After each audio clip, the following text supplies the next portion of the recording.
നെഹമ്യാവ് 4-ാം അധ്യായം. ഞങ്ങൾ മതിൽ പണിയുന്നു എന്ന് സൻബല്ലത്ത് കേട്ടപ്പോൾ അവൻ കോപവും മഹാരോഷവും പൂണ്ട് യഹൂദന്മാരെ നിന്ദിച്ചു. ഈ ദുർബലന്മാരായ യഹൂദന്മാർ എന്തു ചെയ്യുവാൻ പോകുന്നു? അവരെ സമ്മതിക്കുമോ? അവർ യാഗം കഴിക്കുമോ? ഒരു ദിവസം കൊണ്ട് പണി തീർത്ത് കളയുമോ? വെന്തു കിടക്കുന്ന ചണ്ടിക്കൂമ്പാരങ്ങളിൽ നിന്ന് അവർ കല്ല് ജീവിപ്പിക്കുമോ എന്നിങ്ങനെ തന്റെ സഹോദരന്മാരും ശമരിയ സൈന്യവും കേൾക്കെ പറഞ്ഞു. അപ്പോൾ അവന്റെ അടുക്കൽ നിന്നിരുന്ന അമ്മോന്യനായ തോബിയാവ്, അവർ എങ്ങനെ പണിതാലും ഒരു കുറുക്കൻ കയറിയാൽ അവരുടെ കന്മതിൽ ഉരുണ്ടു വീഴും എന്ന് പറഞ്ഞു. ഞങ്ങളുടെ ദൈവമേ, കേൾക്കണമേ, ഞങ്ങൾ നിന്ദിതന്മാർ ആയിരിക്കുന്നു.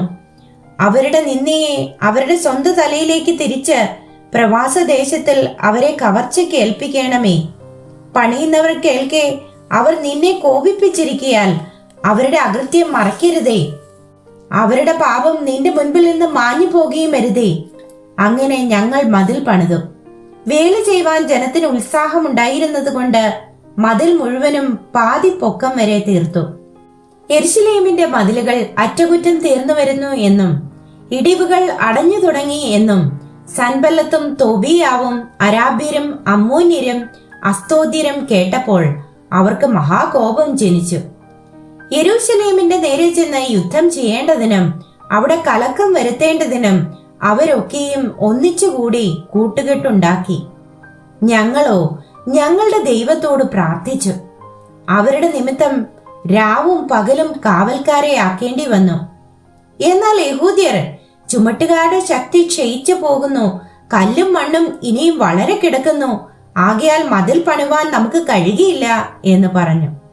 ഞങ്ങളുടെ ശത്രുക്കളോ, നാം അവരുടെ ഇടയിൽ ചെന്ന് അവരെ കൊന്ന് പണി മുടക്കുന്നതുവരെ അവർ ഒന്നും അറിയുകയും കാണുകയും അരുത് എന്ന് പറഞ്ഞു. അവരുടെ സമീപം പാർത്ത യഹൂദന്മാർ പല സ്ഥലങ്ങളിൽ നിന്നും വന്നു. നിങ്ങൾ ഞങ്ങളുടെ അടുക്കൽ വരുവിൻ എന്ന് 10 പ്രാവശ്യം ഞങ്ങളോട് അപേക്ഷിച്ചു. അതുകൊണ്ട് ഞാൻ മതിലിന്റെ പിമ്പുറത്ത് പൊക്കം കുറഞ്ഞ സ്ഥലങ്ങളിലും തുറന്നു കിടക്കുന്ന സ്ഥലങ്ങളിലും ആളുകളെ ആക്കി ജനത്തെ കുടുംബം കുടുംബമായി വാളുകളോടും കുന്തങ്ങളോടും വില്ലുകളോടും കൂടെ നിർത്തി. ഞാൻ നോക്കി എഴുന്നേറ്റ് നിന്ന് പ്രഭുക്കന്മാരോടും പ്രമാണികളോടും ശേഷം ജനത്തോടും, നിങ്ങൾ അവരെ പേടിക്കേണ്ട. വലിയവനും ഭയങ്കരനുമായ കർത്താവിനെ ഓർത്ത് നിങ്ങളുടെ സഹോദരന്മാർക്കും പുത്രന്മാർക്കും പുത്രിമാർക്കും ഭാര്യമാർക്കും വീടുകൾക്കും വേണ്ടി പൊരുതുവിൻ എന്ന് പറഞ്ഞു. ഞങ്ങൾക്ക് അറിവ് കിട്ടിപ്പോയെന്നും ദൈവം അവരുടെ ആലോചനയെ നിഷ്ഫലമാക്കിയെന്നും ഞങ്ങളുടെ ശത്രുക്കൾ കേട്ട ശേഷം ഞങ്ങൾ എല്ലാവരും മതിലിങ്കൽ താന്താന്റെ വേലയ്ക്ക് മടങ്ങി ചെല്ലുവാൻ ഇടയായി. അന്നു മുതൽക്ക് എന്റെ ഭൃത്യന്മാരിൽ പാതിപ്പേർ വേലയ്ക്ക് നിന്ന് പാതിപ്പേർ കുന്തവും പരിചയും വില്ലും കവചവും ധരിച്ചു നിന്നു. മതിൽ പണിയുന്ന എല്ലാ യഹൂദന്മാരുടെയും പുറകിൽ പ്രഭുക്കന്മാർ നിന്നു. ചുമടെടുക്കുന്ന ചുമട്ടുകാർ ഒരു കൈകൊണ്ട് വേല ചെയ്യുകയും മറ്റേ കൈകൊണ്ട് ആയുധം പിടിക്കുകയും ചെയ്തു. പണിയുന്നവർ അരയ്ക്ക് വാൾ കെട്ടിയും കൊണ്ട് പണിതു. എന്നാൽ കാഹളം ഊതുന്നവൻ എന്റെ അടുക്കൽ തന്നെ ആയിരുന്നു.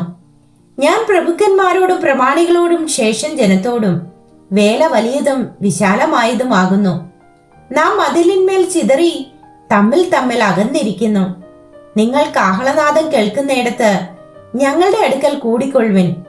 നമ്മുടെ ദൈവം നമുക്ക് വേണ്ടി യുദ്ധം ചെയ്യും എന്ന് പറഞ്ഞു. അങ്ങനെ ഞങ്ങൾ പണി നടത്തി. പാതിപ്പേർ നേരം വെളുക്കുമ്പോൾ തുടങ്ങി നക്ഷത്രം പ്രകാശിക്കുന്നതുവരെ കുന്തം പിടിച്ചു നിന്നു. ആ കാലത്ത് ഞാൻ ജനത്തോട്, രാത്രിയിൽ നമുക്ക് കാവലിനും പകൽ വേല ചെയ്യുന്നതിനും ഉതകത്തക്കവണ്ണം ഓരോരുത്തൻ താന്താന്റെ വേലക്കാരനുമായി യെരൂശലേമിനകത്ത് പാർക്കണം എന്ന് പറഞ്ഞു. ഞാനോ എന്റെ സഹോദരന്മാരോ എന്റെ ബാല്യക്കാരോ എന്റെ കീഴിലുള്ള കാവൽക്കാരോ ആരും ഉടുപ്പ് മാറിയില്ല. കുളിക്കുന്ന സമയത്തുകൂടെയും ആയുധം ധരിച്ചിരുന്നു.